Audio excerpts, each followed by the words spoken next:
You said something, Rajesh ji? Yeah. So good morning, everyone. I welcome you all to the day number. We are reading Start with Why by Simon Sinek, day 13. We are reading the chapter number 12. Split happens. We have read the partial pages of this chapter, and we are starting from this chapter. Good succession keeps the why alive. Yes, over to you, Anjali. You can please start. Continue. Thank you. Good successions keep the why alive. There were three words missing from Bill Gates' goodbye speech when he officially left Microsoft in June 2008. They are three words he probably doesn't even realize need to be there. I'll be back. Though Gates abdicated his role as CEO of Microsoft to Steve Ballmer in 2000 to lend more time and energy to the Bill and Melinda Gates Foundation, he still maintained a role and a presence at the Microsoft headquarters in Redmond, Washington. His plan was always to completely leave the company in the care of others. But like a lot of founders, Gates forgot to do one thing that would allow his plan to work. This one oversight could have a devastating impact on Microsoft and may even require him to come back someday to right the ship he built. Bill Gates is special, not just because of his brain or his management style. Though important, those two things alone are not the formula for building a 60 billion dollars corporation from scratch. Like all visionary leaders, Bill Gates is special because he embodies what he believes. He is the personification of Microsoft's why. And for that reason, he serves as a physical beacon, a reminder of why everyone comes to work. When Gates founded Microsoft with Paul Allen in 1975, he did so to advance a higher cause. If you give people the right tools and make them more productive, then everyone, no matter their lot in life, will have an opportunity to achieve their real potential. A PC in every home and on every desk, he envisioned. Remarkable from a company that didn't even make PCs. He saw the PC as the great equalizer. Microsoft's most successful software, Windows, allowed anyone to have access to powerful technology. Tools like Words, Excel, and PowerPoint gave everyone the power to realize the promise of the new technology, to become more efficient and productive. Small businesses, for example, could look and act like big businesses. Microsoft software helped Gates advance his cause to empower the everyman. Make no mistake, Microsoft has done more to change the world than Apple. Though we are drawn to Apple's well deserved reputation for innovation and challenging the business models of more than one industry, it is Microsoft that was responsible for the advancement of the personal computer. Gates put a PC on every desk, and in doing so, he changed the world. As the physical embodiment of the company's why, the everyman who fulfilled an amazing potential, what happens now that he's gone? Gates himself has always held that he receives disproportionate amount of attention for his role at Microsoft, much of it, of course, due to his exceptional wealth. Like all inspired leaders, he recognizes that his role is to lead the cause, but it is others who will be physically responsible for bringing that cause to life.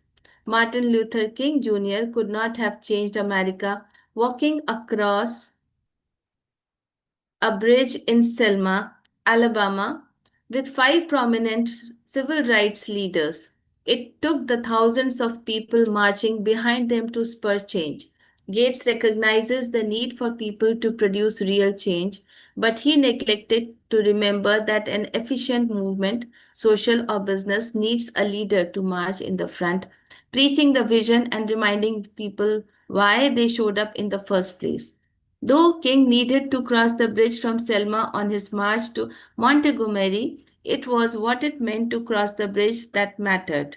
Likewise, in business, though profit and shareholder value are valid and essential destinations, They do not inspire people to come to work. Although Microsoft went through the split years ago, changing from a company that intended to change the world into a company that makes software, having Gates hanging around helped Microsoft maintain at least a loose sense of why they existed. With Gates gone, Microsoft does not have sufficient systems to measure and preach their why anymore. This is an issue that will have an exponential impact as time passes. Such a departure as Gates is not without precedent among companies with equally visionary leaders. Steve Jobs, the physical embodiment of the rabble rousing revolutionary, a man who also personifies his company's why, left Apple in 1985 after a legendary power struggle with Apple's president, John Sculley, and the Apple board of directors. The impact on Apple was profound. Originally hired by Jobs in 1983, Scully was a perfectly capable executive with a proven track record. He knew what to do and how to do things. He was considered one of the most talented marketing executives around, having risen quickly through the ranks of PepsiCo. At PepsiCo, he created a wildly successful Pepsi Challenge taste test advertising campaign, leading Pepsi to overtake Coca-Cola for the first time. But the problem was Scully was a bad fit at Apple. He ran the company as a business and was not there to lead the cause. It is worth considering how such a bad fit as Scully even got the job at Apple in the first place. Simple, he was manipulated. Scully did not approach Jobs and ask to be a part of Apple's cause. The way the real story unfolded made the fallout almost predictable. Jobs knew he needed help. He knew he needed a how guy to help him scale his vision. He approached Scully, a man with a solid resume, and said, "Do you want to sell sugar water your whole life or do you want to change the world?" Playing off Scully's ego aspirations and fears, Jobs completed a perfectly executed manipulation, and with it, Jobs was ousted from his own company a few years later.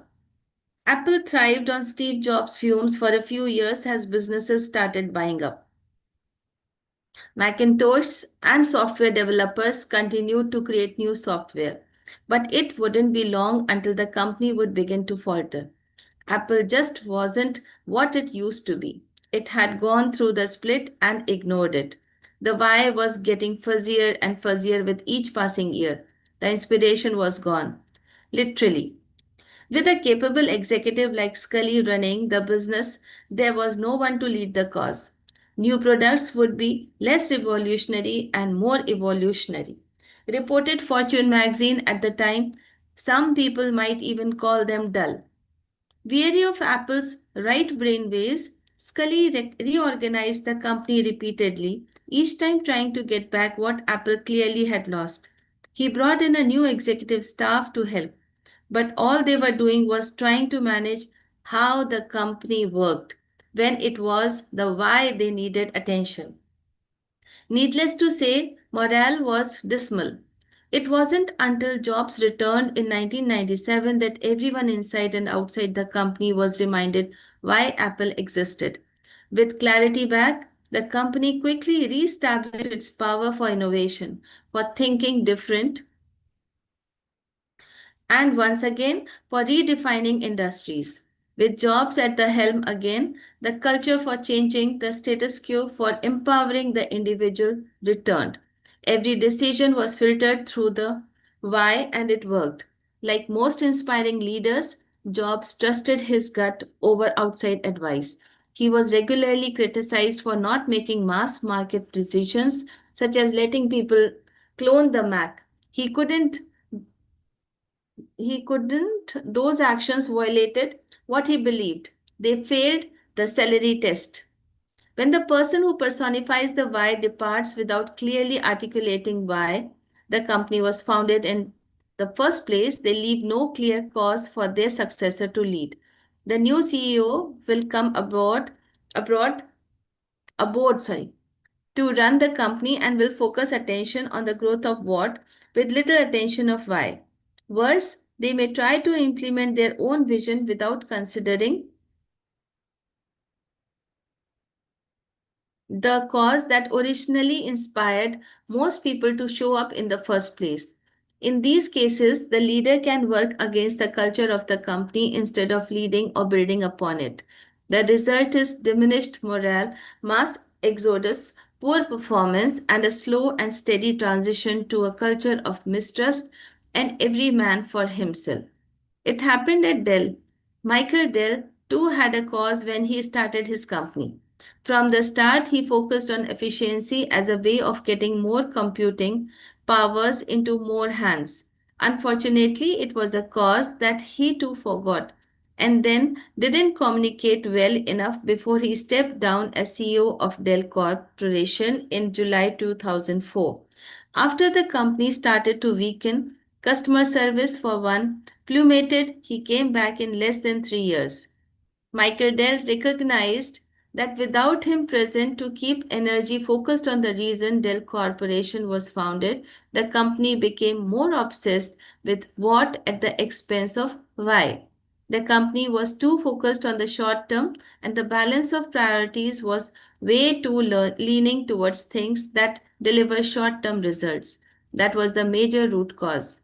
Dell told the New York Times in September 2007, the company had in fact become so dysfunctional that some managers were compelled to falsify earnings reported between 2003 and 2006 in order to meet sales targets, suggesting a corporate culture that put undue pressure on managers to meet bottom line targets. In the meantime, the company had missed significant market shifts, most notably the potential for the consumer market, and lost its edge with component suppliers as well. And in 2006, Hewlett Packard swept past Dell as the largest seller of PCs worldwide. Dell had gone through the split and failed to recognize the reason it wasn't the company it used to be. Starbucks is another good example. In 2000, Howard Schultz resigned as CEO of Starbucks. And for the first time in its history, and despite 50 million customers per week, the company started to crack. If you look back at the history of Starbucks, it thrived not because of its coffee, but because of the experience it offered to customers.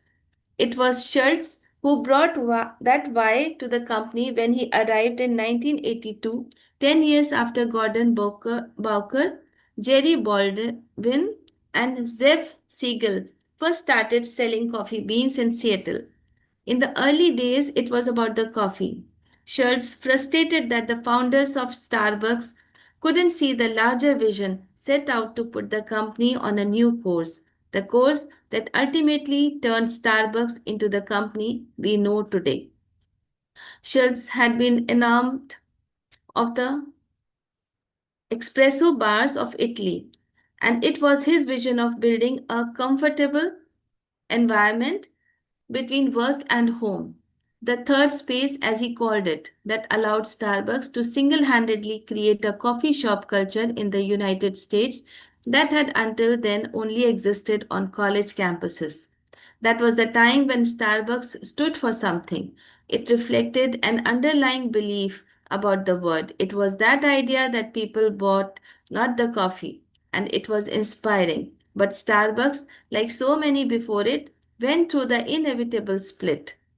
They too forgot about why the company was founded and started focusing on the results and the products. There was a time when Starbucks offered the option to sip your coffee out of a ceramic cup and eat your Danish off a ceramic plate. Two perfect details that helped bring the company's belief to life in the place between work and home. But ceramic crockery is expensive to maintain, and Starbucks did away with it, favoring the more efficient paper cups. Though it saved money, it came at a cost, the erosion of trust. Nothing says to a customer, "We love you, now get out," like a paper cup. It was no longer about the third space, it had become about the coffee. Starbucks, why was going fuzzy?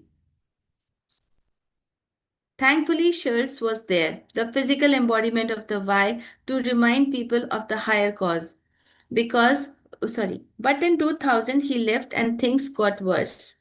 The company had grown from fewer than 1,000 stores to 13,000 in only 10 years. 8 years and two CEOs later, the company was dangerously overextended just as it was facing an onslaught of competition from McDonald's, Dunkin' Donuts, and other unexpected places. In a now famous memo that Schultz wrote to his successor, Jim Donald, just months before returning to take the helm, he implored Donald to make the changes necessary to evoke the heritage, the tradition, and the passion that we all have for the true Starbucks experience. The reason the company was floundering was not that it grew too fast, but that Schultz had not properly infused his why into the organization so that the organization could manage the why without him. In early 2008, Schultz replaced Donald with a leader who could better steer the company back to a time before the split himself. None of these executives are considered God's gift to management. Steve Jobs' paranoia, for example, is well documented, and Bill Gates is socially awkward. Their companies are thousands of people deep, and they alone can't put all the strings to push all the buttons to make everything work properly. They rely on the brains and the management skills of teams of people to help them build their megaphones. They rely on people who share their cause. In this respect, they are no different from other executives. But what they all have in common, something that not all CEOs possess, is that they physically embody the cause around which they build their companies. Their physical presence reminds every executive and every employee why they show up to work. Put simply, they inspire. Yet, like Bill Gates, these inspired leaders have all failed to properly articulate their cause in words that others could rally around in their absence. Failing to put the movement into hard words leaves them as the only ones who can lead the movement. What happens when Jobs or Dell or Schultz leave again? For companies of any size, success is the greatest challenge. As Microsoft grew, Gates stopped talking about what he believed and how he was going to change the world and started talking about what the company was doing. Microsoft changed, founded as a company that believed in making people more productive so they could achieve their highest potential. Microsoft became a company that simply made software products. Such a seemingly subtle change affects behaviors, it alters decisions, and it impacts how a company structures itself for the future. Though Microsoft had changed since its foundings, the impact was never as dramatic because at least Bill Gates was there, the physical embodiment of the cause that inspired his executives and employees. Microsoft is just one of the tangible things. Gates has gone to his life to bring his cause to life. The company is one of the what's to his why. And now he is off to do something else that also embodies his cause. To use the Gates Foundation to help people around the world wake up every day to overcome obstacles so they too can have an opportunity achieve their potential. The only difference is he is not doing it with software anymore. Steve Ballmer, a smart man by all accounts, does not physically embody Gates' vision of the word. He has the image of a powerful executive who sees numbers, competitors, and markets. He is a man with a gift for managing the what line. Like John Scully at Apple, Jim Donald at Starbucks, and Kevin Rollins at Dell, all the CEOs who replaced the visionary founders or executives, Ballmer might be the perfect man to work alongside a visionary, but is he the perfect man to replace one? Pranaviya, please, you can take over. Good morning to all. Uh, the entire culture of all these companies was built around one man's vision. The only succession plan that till that will work is to find a CEO who believes in and wants to continue to lead the movement, not replace it with their own vision of the future. Balmer knows how to rally the company, but can he inspire it? Successful succession is more than selecting someone with an appropriate skill set. It's about finding someone who is lockstep. Can you please scroll up? With the original cause around which the company was founded. Great second or third CEOs don't take the helm to implement their own vision of the future. They pick up the original banner and lead the company into the next generation. That's why we call it succession, not replacement. There is a continuity of vision. One of the reasons Southwest Airlines has been so good at succession is because its cause is so ingrained in the culture, in its culture, and the CEOs who took over from Heb Kelleher also embodied the cause. Howard Putnam was the first president of Southwest after Kelleher. Though he was a career airline guy, it was not his resume that made him so well suited to lead the company. He was a good fit. Putnam recounts the time he met with Kelleher to interview for the job. Putnam leaned back in his chair and noticed that Keller had slipped his shoes off under the desk. More significantly, Putnam noticed the hole in one of Keller's socks. It was at that point that Putnam felt he was the right man for the job. He loved that Keller was just like everyone else. He too had holes in his socks. Although Putnam felt Southwest was right for him, how did we know if he was right for Southwest? I had a chance to spend yeah, half a day with Putnam to talk. At one point in the afternoon, I suggested we take a break and grab a Starbucks. The mere suggestion incensed him. I'm not going to Starbucks, he cracked. I'm not paying $5 for a cup of coffee. And what the heck is a frappuccino anyway? It was at that point I realized how perfect a fit Putnam was for Southwest. He was an everyman, a Dunkin' Donuts guy. He was a perfect man to take the torch from Keller and charge forward. Southwest inspired him. In the case of Howard Putnam, Keller hired somebody who could represent the cause, not reinvent it. Today, it has become so accultured there that it's almost automatic. The same could be said for Colin Barrett, who became president of Southwest in 2001, some 30 years after she was working as Keller's secretary in his San Antonio law firm.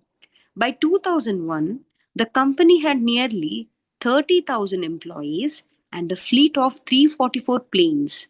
By the time she took over, Barrett says that running the company had become a very collective work. Keller stopped his day to day involvement in the company, but left a corporate culture so strong that his presence in the hallways was no longer needed. The physical person had largely been replaced by the folklore of Keller. But it is the folklore that has helped keep the why alive. Barrett freely admits she is not the smartest executive out there. She is self deprecating in her personal assessment, in fact. But as the leader of the company, being the smartest was not her job.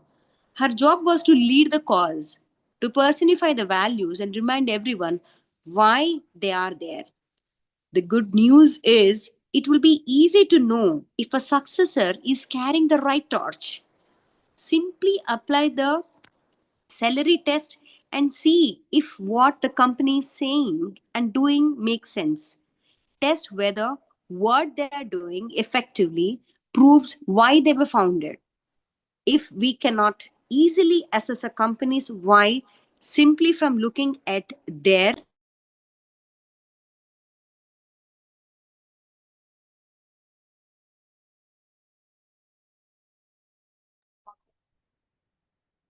Yeah. continue. Products.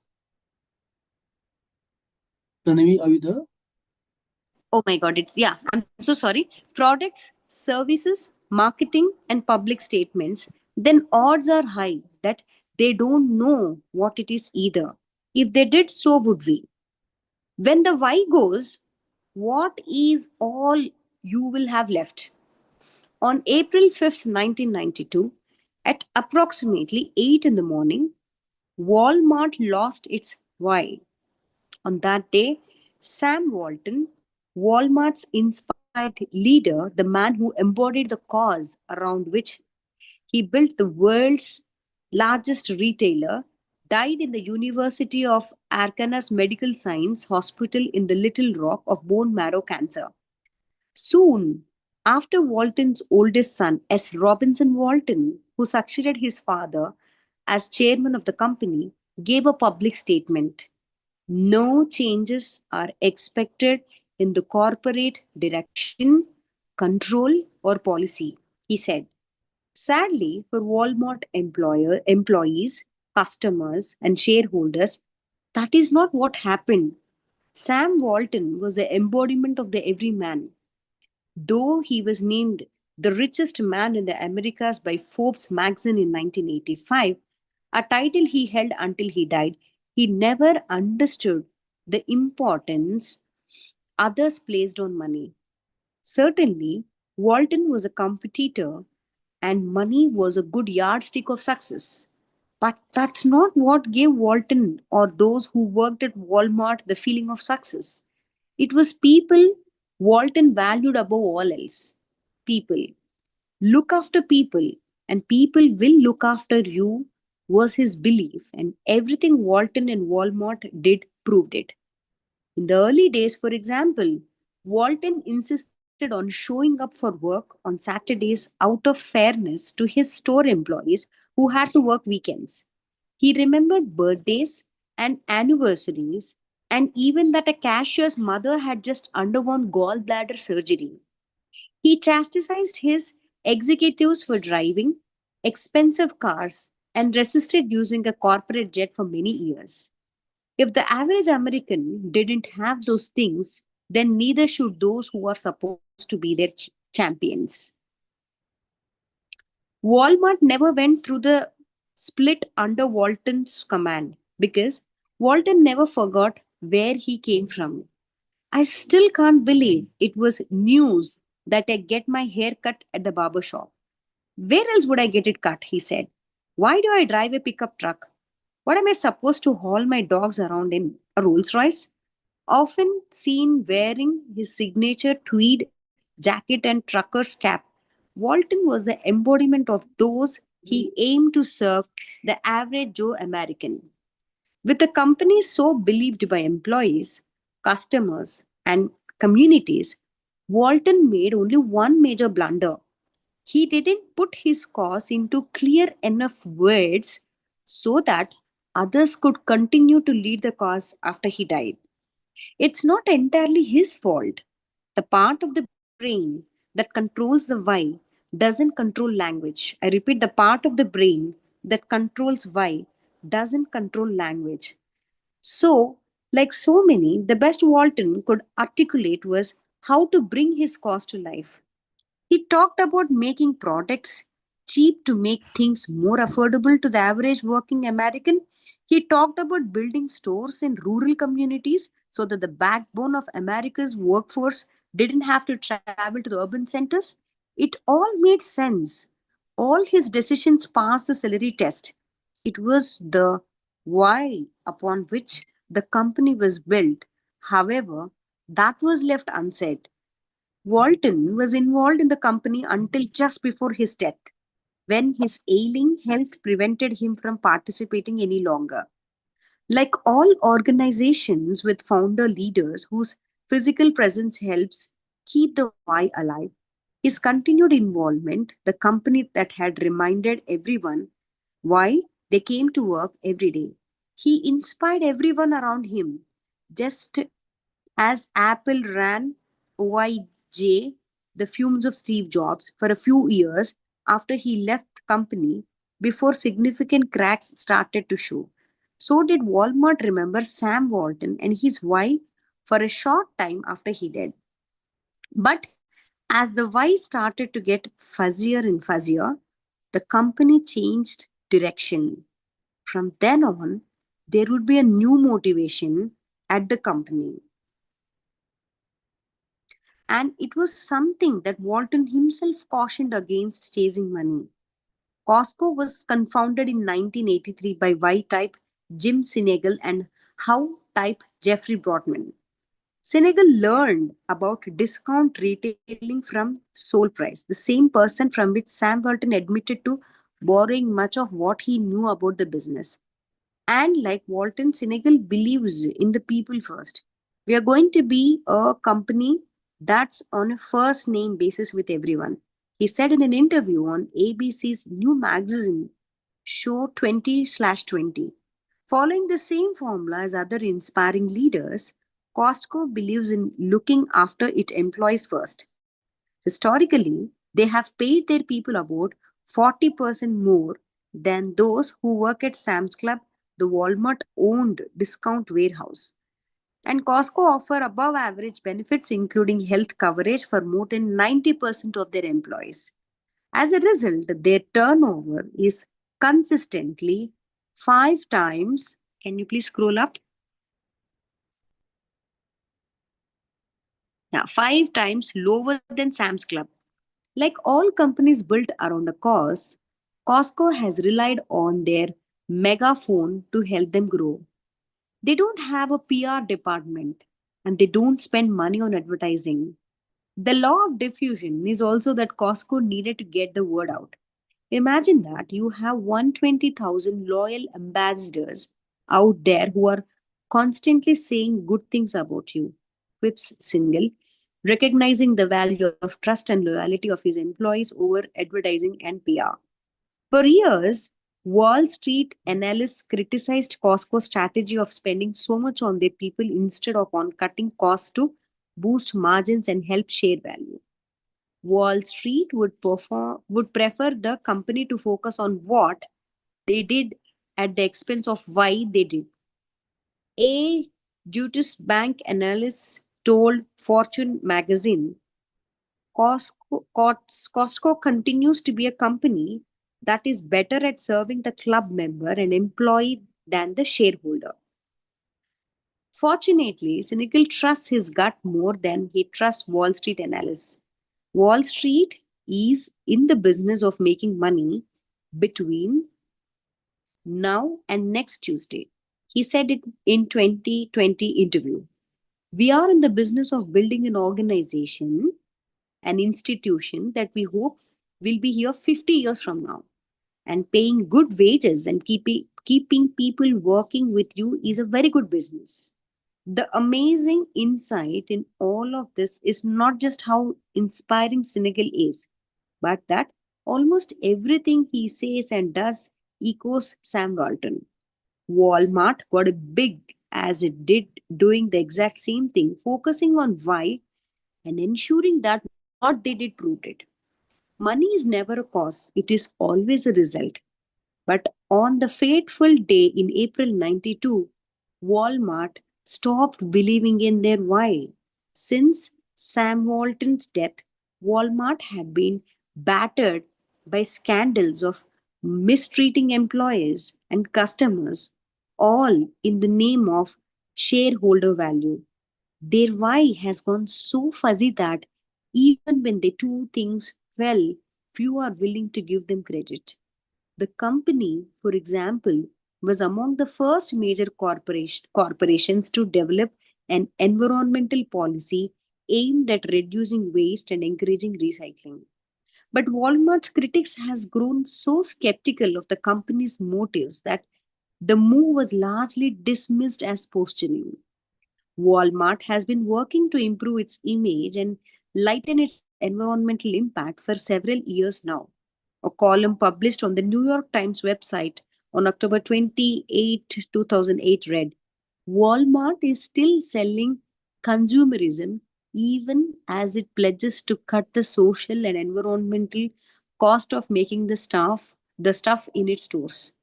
Costco, on the other hand, was later than Walmart to announce an environmental policy, yet he received a disproportionate amount of attention.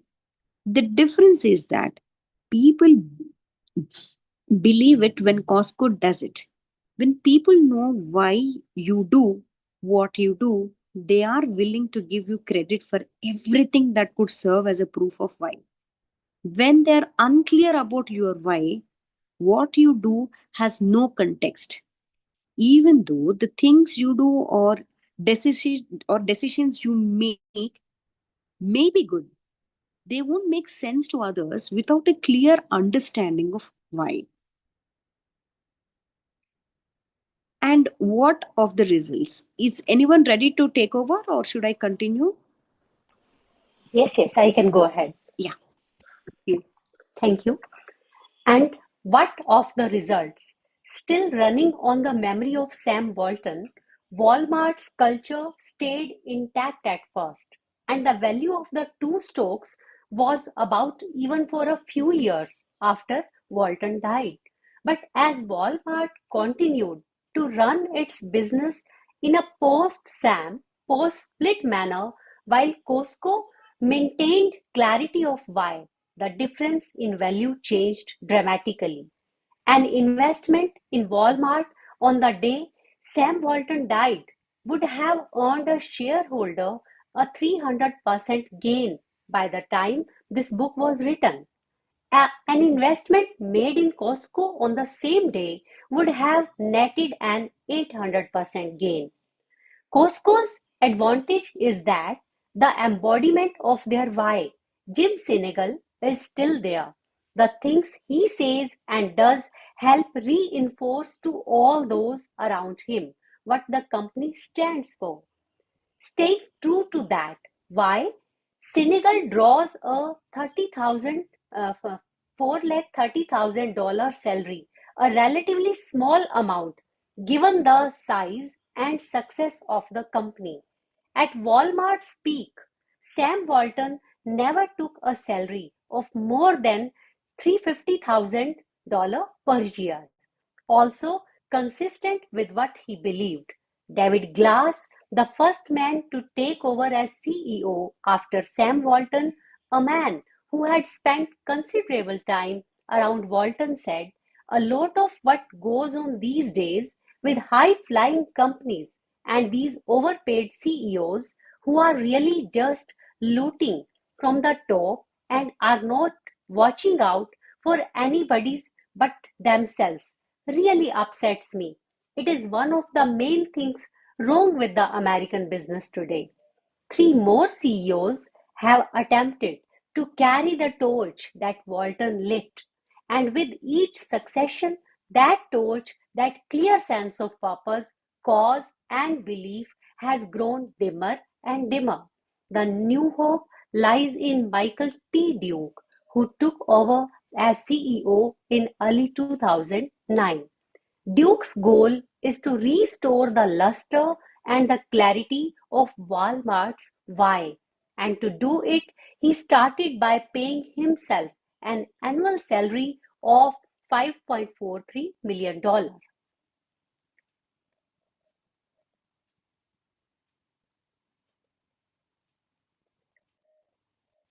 Thank you, everyone. I think we have completed the chapter, Yeah. and the last chapter is the mining power. Discover why. So I think by tomorrow, 2:30, 2:30.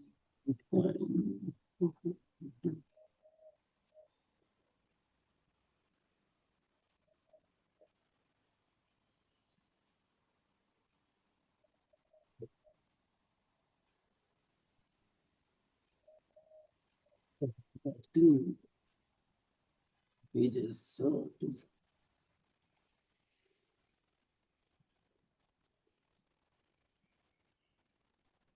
Okay. I think tomorrow we can complete around 70 pages to be completed. So I would request everyone to join sharp at 7 o'clock so that we will be able to complete chapters, complete the book tomorrow. Thank you, everyone. Thank you, Anjali. Thank you, Suman. And thank you, Panavi, for the beautiful reading of today's chapter. I think today we read about the legacy of any organizations. I think the organizations. Let me stop sharing.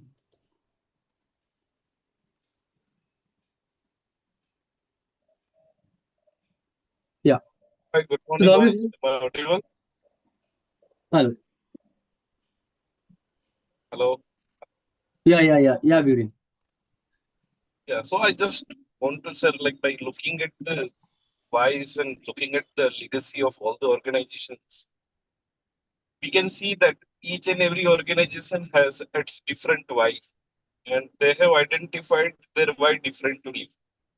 So sometimes it happens like you cannot just copy and you can make your why of someone else why as a your why.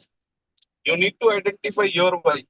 That's a purest form of you. Then and then you can get like clear how, and that will result in the clear what. So by looking at all the scenarios the organization is following, this is my crux for today. Yes, Viren. If there's any organizations, the uh, technology grows and the people grow, and the different things will be changing. But that the organizations, if they keeps why, then they continue, or they continue the legacy of that, the the why part. Or if they're clear about the why, they continue the legacy of the organizations. People can start with that. The passion can start within organizations. They can make it a such structure to sustain it, but the clear purpose only keeps it alive. If they lose, or if they keep away from the track of the why part, then it will stumble the organization's growth and the major purpose of the organization as well. Okay, I would like to hear from others. What is your main takeaway and what is your understanding of today's leading? So, I agree with Virenji what he said. Different whys about the corporates. Na, they have like in Reliance also, when Dhirubhai started the Reliance Foundation, it was empowering the poor or empowering everyone.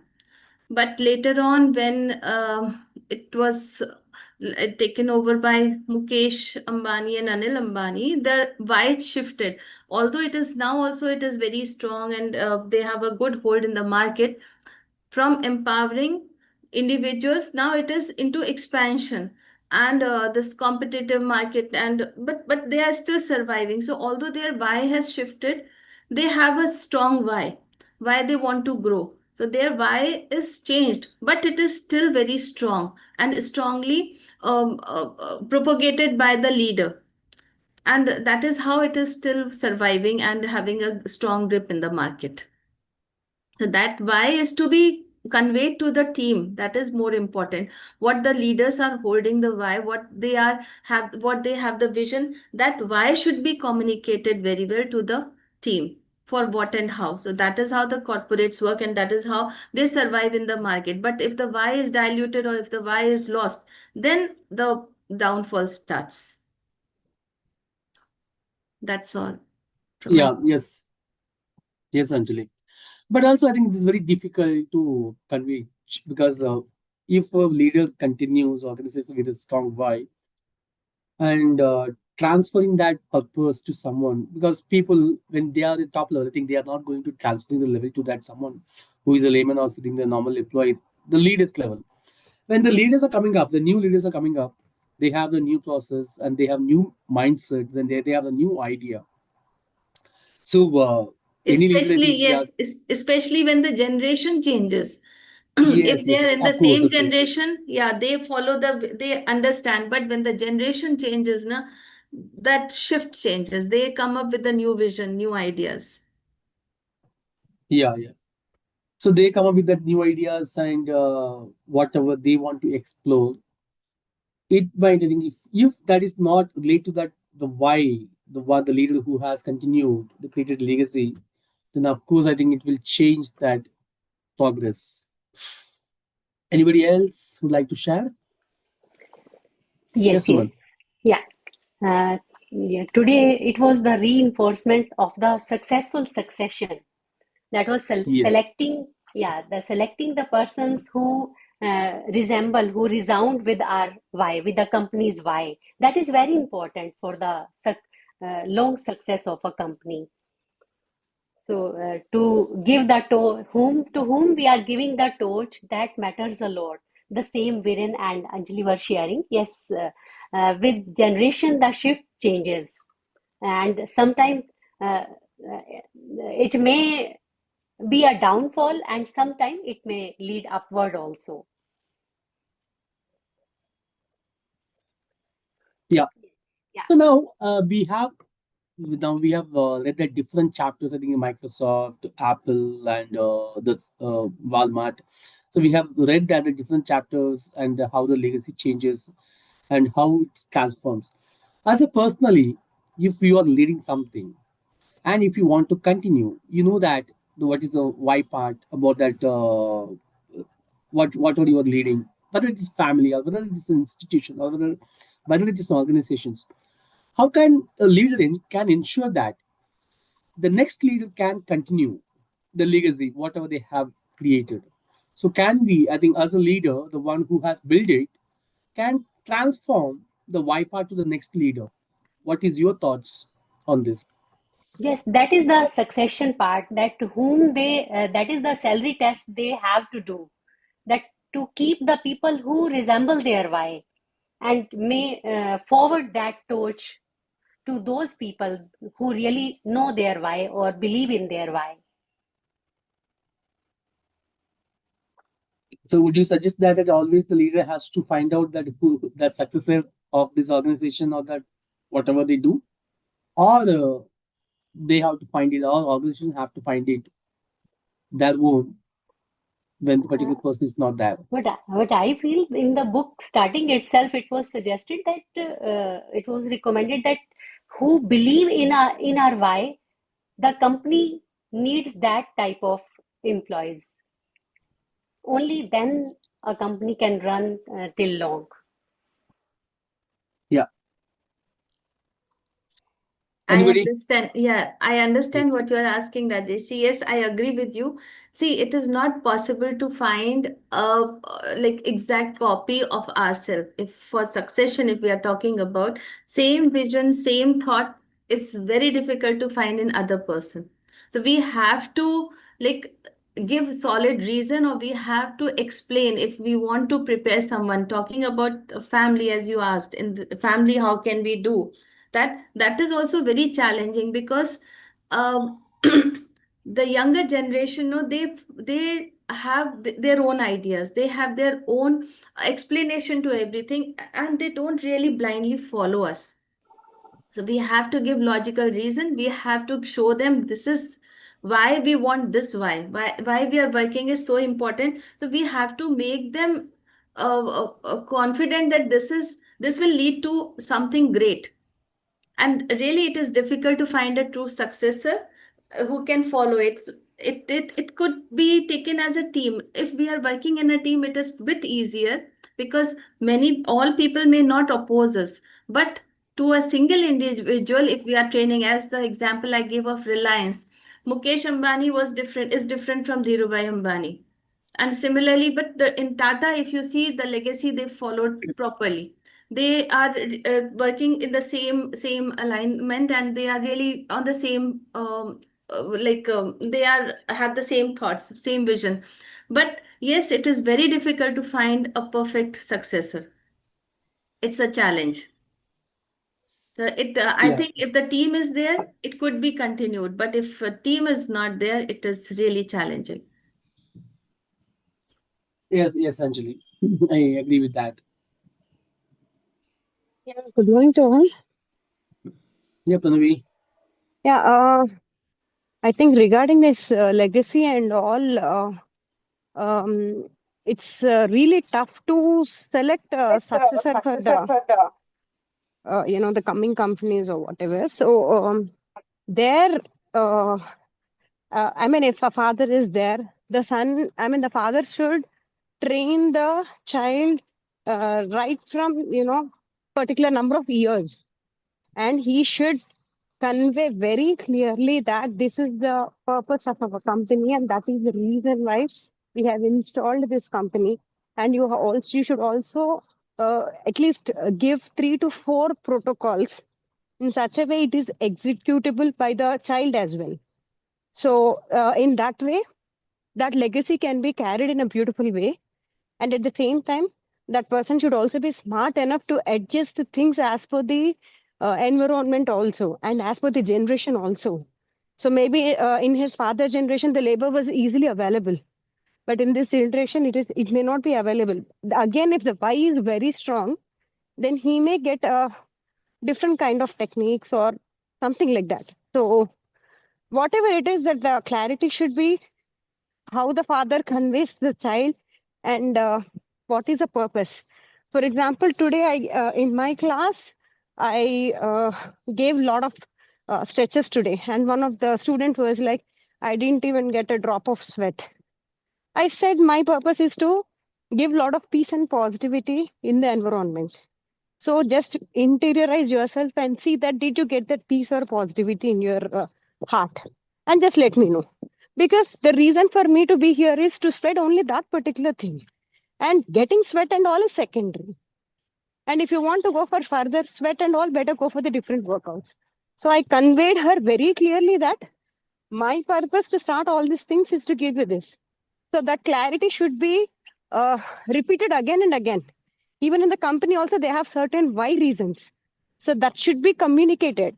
And without communication also, if you try to execute, if I would say that the student did not get a single drop of sweat, if I said, oh, okay, then she wouldn't know the purpose nor the strong reason behind it. So, I mean, if at a company owner level, that owner should convey his purpose of why wherever it is required.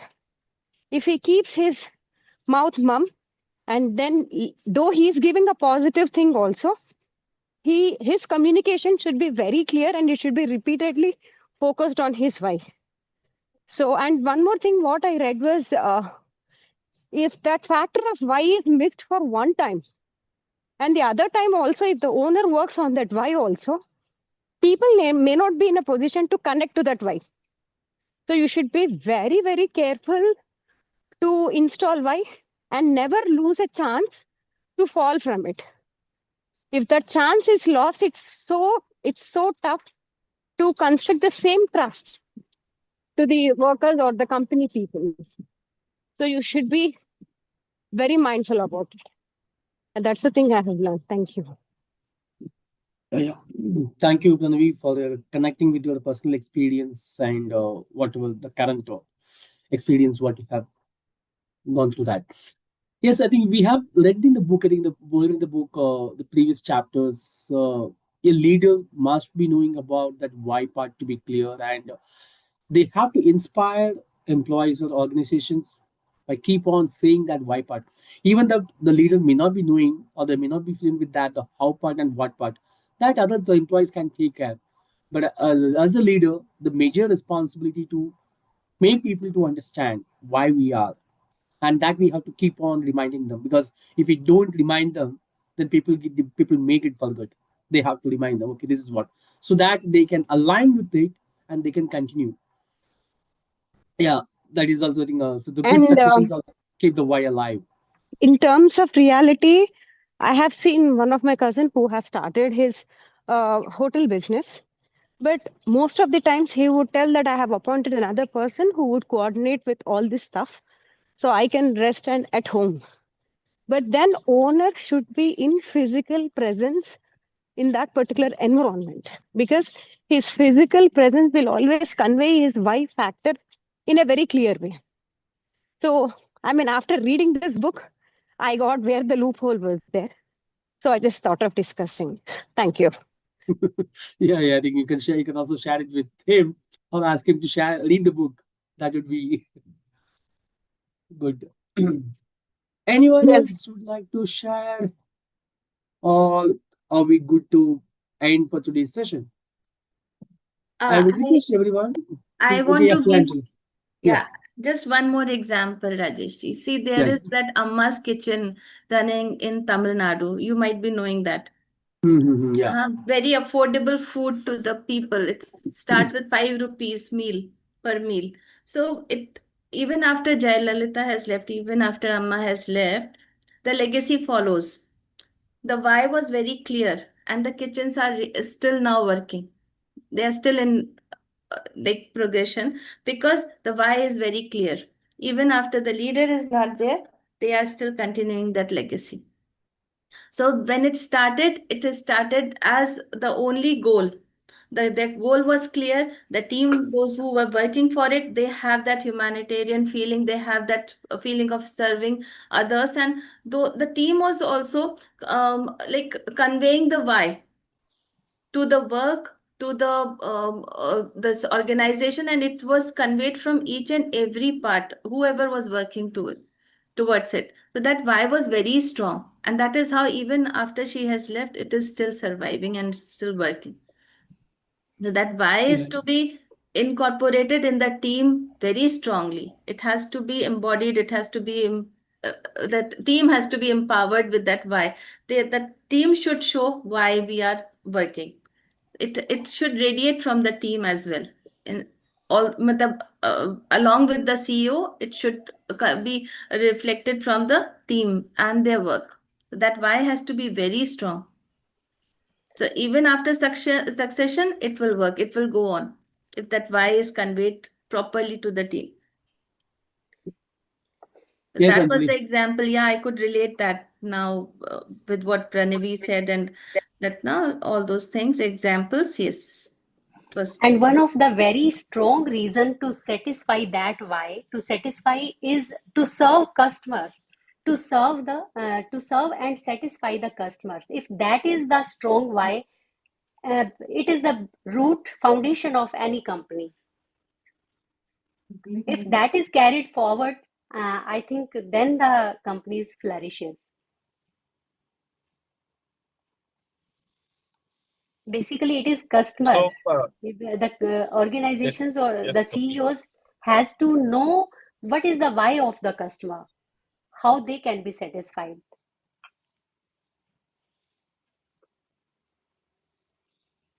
So basically, Thank yeah, you both everyone for the alignment. Yeah, beautiful. yeah. Yeah, thank you everyone for the beautiful sharing for the today's reading and your personal sharing for personal experience. Uh, yeah, today I think tomorrow we have around 20 pages remaining for the completing this book. Hopefully, we will be able to complete today's our 13th day, and tomorrow the 14th day we will be able to complete this book. Would you like to continue, or would you like to uh, have a one day discussion about this book? Overall discussion. Do you want to have it one day for, or this Wednesday? Do you want to discuss about it, or we can end the chapter tomorrow itself and we can close it? Can we revise that entire chapter? I think we all have joined together, and I will come with some small preparation of that each small summary about each chapters. Do you want to go through it? One day discussion? Yes, that would be Anybody? better, I guess, Yes, yes, Rajesh, yes. because that would be great. Yes, Yeah, so that we can recall our entire chapter and we will get that true and essence and we Yes. can lock also lock in the learnings also. yeah. So then okay, yeah, tomorrow we can And do that, and yeah, tomorrow we can have a discussion on that part as well. Virenji wanted to say something, I think. Yeah. Yeah. Yeah, we will. So just one point I want to mention, like if you have all heard about the documentary Zero Grim Sushi. So it's a like it's perfectly like why part is reflecting over there. So it's a like 1 hour documentary, right? Please So that you repeat can that. watch. Virenji, your Zero That's voice to was available one on book. break. I think Netflix also or YouTube also. YouTube also you can get this. But it's a Please very wonderful. So repeat the it's a name, please. zero. It's J-I-R-O. So zero is a person who Okay. makes sushi. So just try to have that. You Yes, love we'll it. please share it in our group later. If you find that YouTube link, that please share it in the group so that others can go through it. Yes, yes. Yeah, please. Okay, once again, thank you everyone. Thank you everyone for joining us today, and let's meet again tomorrow morning at 7 a.m. to complete this book. See you all tomorrow. Bye. Thank you all. Thank you, everyone. Have Have a a great great day. day. Bye. Thank you. Thank you, everyone. Bye bye.